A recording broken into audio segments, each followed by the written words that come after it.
as somebody who has always done their own thing and created work from their personal brand, I've received a lot of snippy, snipey, passive aggressive language over the years.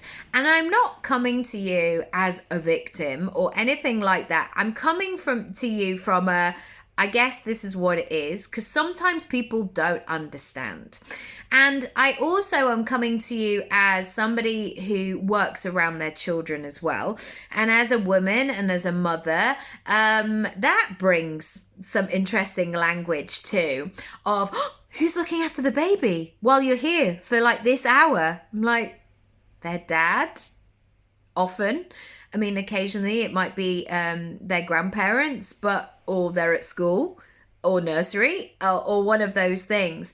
But it's almost that thing of like, you've left your baby somewhere. It's like, no. I've really thought about who is going to supervise them and take care of them when I'm not with them in this moment.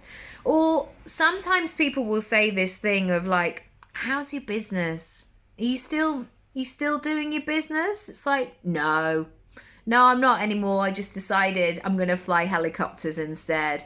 And it was just a really flippant thing that, I've taken 25 years to build. Like, it's so interesting watching other people's language.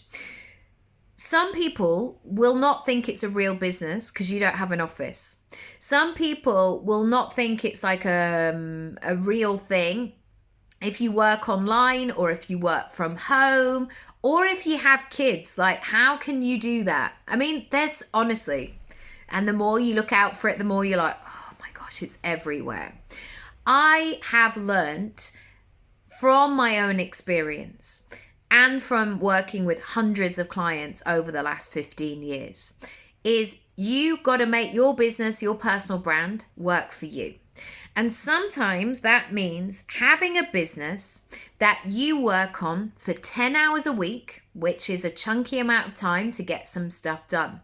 But the way that you do 10 hours a week is between 5 a.m. and 7 a.m. Monday to Friday.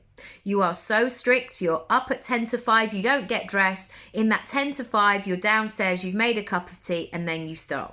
And you know that you can make that work because you know that your children, maybe, don't appear until 10 past 7. That's the way that you do it. Who is anybody to say that's wrong, that's not serious? In my opinion, when you have that kind of level of self-discipline to make it work, to make it happen, to make it real, not random, I absolutely salute and applaud you every step of the way.